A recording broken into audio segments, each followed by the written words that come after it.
خیر اس کہانی کو میں چھوڑ، اس کا فالو اپ میں کل کروں گا. میں آ جاتا ہوں آپ کے پاس ڈکی بھائی کا معاملہ لے کے. ڈکی بھائی جان نامی جو شخص ہیں ان کی ڈیٹیلز میں آپ سے شیئر کرتا ہوں.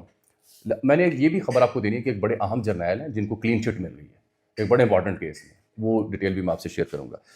ڈکی بھائی جن کا نام سعد الرحمان ہے، ایک عرصے سے آپ کو پتہ ہے کیمپ جیل میں ہے، اور ہم نے آپ کو خبر دی تھی کہ ان کی ہمسائیگی جو ہے وہ اقبال سنگھیڑا صاحب کے قریب قریب ہے. اقبال سنگھیڑا صاحب اور یہ آس پاس ہیں.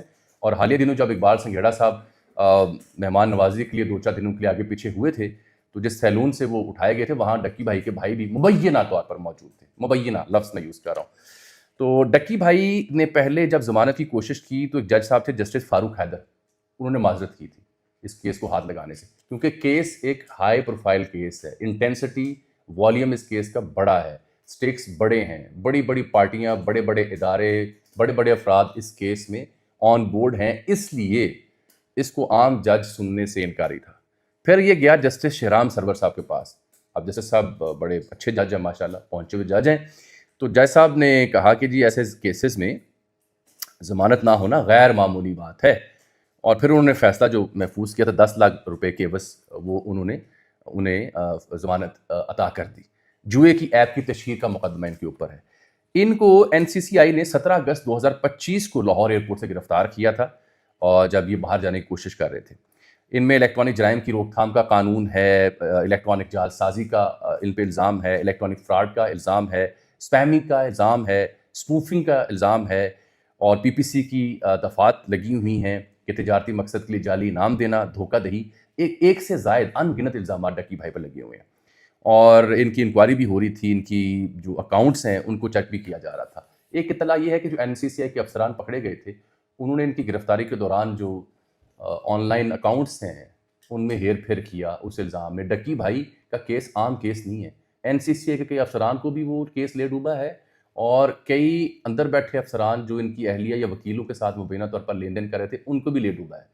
اس لیے میں نے آپ سے کچھ عرصہ پہلے عرض کی تھی کہ اب ایک خفیہ اور بڑا ادارہ جو ہے وہ آن بورڈ آیا ہوا ہے، اور اس نے این سی سی آئی کے وہ افسران جو اس کیس کو دیکھ رہے تھے ان کو بھی دبوچا ہے، اور رقمیں نکلوانے کی کوششیں کی جا رہی ہیں. مختصر میں عرض کروں کہ حساس معاملہ ہے، اور کوشش میری یہ ہے کہ کم معلومات دوں. یہ جو ضمانت ہوئی ہے یہ معنی خیز پیش رفت ہے، میں صرف آپ سے یہ کہہ سکتا ہوں. معنی خیز پیش رفت اس لیے ہے کہ کوئی یقین دہانی، کوئی ریکوری یا کوئی ایسی پیش رفت پہ ڈکی بھائی مانے ہیں تو ضمانت ملی ہے. ادروائز ضمانت یہاں پہ ہونا مشکل تھی. جج صاحب نے تو کیس سننے سے انکار کر دیا تھا. چھوڑے اس بات کو، وہ جرنیل صاحب کی کہانی سن لیں. اب وہ جرنیل صاحب کے جب بھی ہم ذکر کرتے ہیں لوگ فیض امیر صاحب پہنچ جاتے ہیں، لوگ آصف غفور صاحب تک پہنچ جاتے ہیں، لوگ جنرل قمر جاوید باجوہ تک پہنچ جاتے ہیں کہ جرنیل اگر ڈسکس ہو رہے ہیں تو یہ 3 ہی ہیں جن کے اوپر کوئی الزام یا جن کو پکڑا جا سکتا ہے یا جن کے اوپر کارروائی ہو سکتی ہے. ہاں وہ صحافی دوستوں نے ایسا جنرل فیض امیر کا ٹرائل ایسا گھسیٹا ہوا ہے کہ جب بھی کسی جرنیل کے کیس کا ذکر کریں تو وہ اس کے علاوہ ذکر ہی نہیں ہوتا. اس کے علاوہ بھی بڑے بڑے جرنیل رہے ہیں، ان کے اوپر بڑے بڑے الزامات رہے ہیں. مثال کے طور پر یہ جنرل ریٹائرڈ مزمل حسین صاحب کو دیکھ لیں. جنرل مزمل حسین صاحب جو ہیں نیب نے ان کے خلاف بڑی انکوائری شروع کر رکھی تھی. سابق چیئرمین وابڈا یہ رہے ہیں. تربیلا 4 نامی جو پروجیکٹ تھا اس میں 75 کروڑ 30 لاکھ ڈالر یعنی کوئی 212 ارب کی کرپشن کا الزام تھا. 212 ارب روپے کی کرپشن کا الزام تھا ان کے اوپر. جون 2022 میں اس انکوائری کا آغاز ہوا تھا جنرل مزمل کے خلاف. یہ سابق چیئرمین وابڈا ہیں، پھر انہوں نے استعفیٰ دیا تھا، اور پھر اب لگے آ کہ جنرل سعید جو سابق سی جی ایس پی رہے ہیں، این ڈی یو کے پریزیڈنٹ بھی وہ رہے. تو یہ ان کا جب آغاز ہوا تھا تربیلا 4 میں تو ان پہ الزام تھا کہ انہوں نے کانٹریکٹرز کو غلط ادائیگیاں دی ہیں. ان کو 6 جون کو نیب نے طلب کیا تھا، 7 مئی کو پھر یہ اپنے عہدے سے مستعفی ہوئے تھے. ان کو نواز شریف صاحب نے اگست 2016 میں چیئرمین وابڈا تعینات کیا تھا، اور جب پی ٹی آئی گورنمنٹ آئی تھی، خان صاحب کی گورنمنٹ آئی تھی تو انہوں نے ان کی مدت ملازمت میں توسیع کی تھی. یہ میں آپ کو آن ریکارڈ بتا رہا ہوں. لیکن پھر جب انکوائری شروع تو انہوں نے استعفیٰ دے دیا تھا اور کہا کہ ذاتی وجوہات کی بنیاد پر استعفیٰ دے رہا ہوں. لیکن ان کو اب اس انکوائری سے یعنی بری ذمہ قرار دیا گیا ہے. بتایا جا رہا ہے کہ کرپشن ثابت نہیں ہو سکی، اور یہ اب بری ذمہ قرار پاتا ہے. جو لوگ جنرل فیض حمید کے ٹرائل کا انتظار کر رہے ہیں ان کے لیے خبر یہ ہے کہ چند روز اور انتظار فرما لیں. یہ معاملہ بھی باہر تکمیل تک پہنچنا ہے. جانے سے پہلے یہ جو الیکشنز کی کہانی ہے یہ بھی سن لیں. ضمنی انتخابات، بات یہ ہے کہ ہمارے پی ٹی آئی کے دوست اور نون لیگ کے دوست، ان دونوں سے مخاطب ہونے کا مطلب ہے کہ آپ یعنی لا حاصل گفتگو کر رہے ہیں. عابد شیر علی صاحب جس طرح ٹھپا لگا رہے ہیں، یا طلال چوہدری صاحب جس طرح سے گاڑی پہ چڑھ کے ایسے ایسے کر کے جشن منا رہے ہیں، بندہ پوچھے آپ سلطان رہی اور مصطفیٰ قریشی کی فائٹ جیت کے آئے ہیں، مقابلے میں کوئی تھا نہیں، کون سا الیکشن آپ نے جیتا ہے؟ اور پی ٹی اے کے دوستوں سے اگر بندہ بات کرے کہ آدھا تیتر آدھا بٹیر والی کہانی آپ نے کیوں کی، وہ بھی مائنڈ کرتے ہیں۔ اور جو لوگ پی ٹی اے کے حامی ہیں وہ چاہتے ہیں صرف پی ٹی اے کے حق میں کوئی صحافی بات کرے گا تو وہ ٹھیک ہے، اور جو نون لیگ کے حامی ہیں وہ کہیں گے نہیں ہمارے حق میں بات کرو تو ٹھیک ہے۔ اور بھائی کوئی دوسری بات بھی سنو نا کہ ہوا کیا ہے، ہوا کیا ہے میں بتاتا ہوں آپ کو۔ پی ٹی آئی کی یہ پالیسی آدھا تیتر آدھا بٹیر یہ مایوس کن رہی ہے ورکرز کے لیے بھی اور نتائج کے اوپر بھی۔ جب آپ نے 10-11 حلقوں میں بائیکاٹ کیا ہوا ہے تو پھر آپ نے ہری پور میں اور 129 لاہور میں حماد اظہر والی جو میاں اظہر والی سیٹ تھی وہاں پہ الیکشن کیوں لڑا؟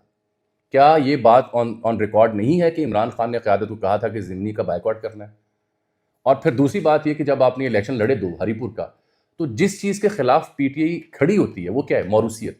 مثال کے طور پر میں آپ کو ڈیٹیل اگر بتاؤں آپ سن کے حیران ہو جائیں گے۔ یعنی عمر ایوب صاحب نے اپنی اہلیہ کو کیوں کھڑا کیا؟ اور حماد اظہر صاحب کے اہل خانہ سے بھی کسی نے کھڑا ہوتا لیکن انہوں نے اپنے بھتیجے یا بھانجے کو دے دی ٹکٹ، کیوں کیا؟ میں آپ کو موروثیت کی ذرا واقعہ سناتا ہوں۔ فیصلہ آباد میں رانا ثناء اللہ صاحب کے داماد ہیں رانا احمد شہریار، وہ جیتے۔ وزیر مملکت طلال چودھری صاحب کے بھائی ہیں بلال بدر، وہ جیتے۔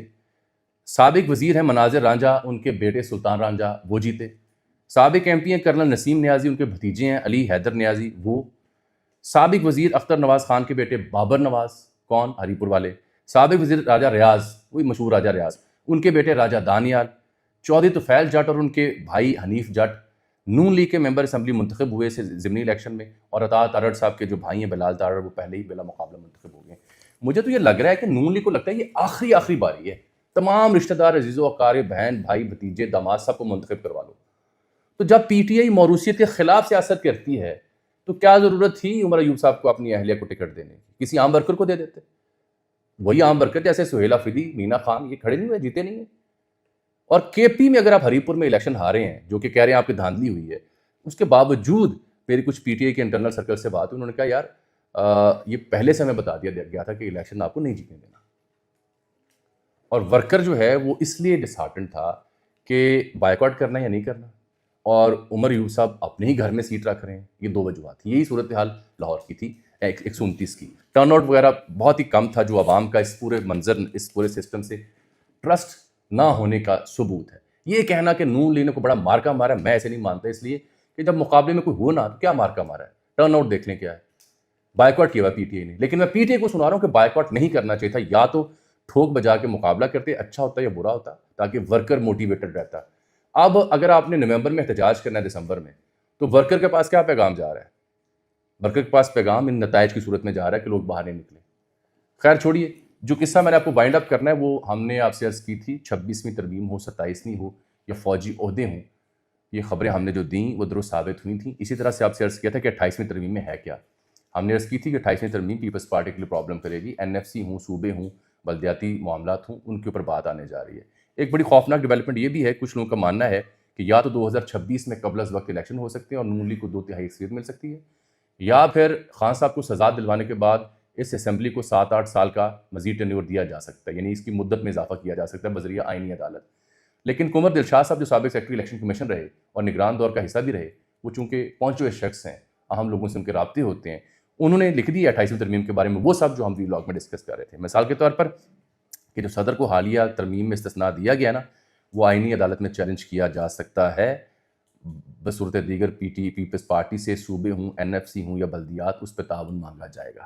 یہی خبر ہم نے آپ کو دی تھی، اور یہ آج انہوں نے لکھا ہوا ہے نئے صوبے آرٹیکل 239 میں ترمیم اور این ایف سی اور صوبائی وفاقی اختیارات کو بہتر کرنا، یہ اس کا حصہ ہے۔ مجھے آج کے لیے اجازت دیجیے، اللہ حافظ۔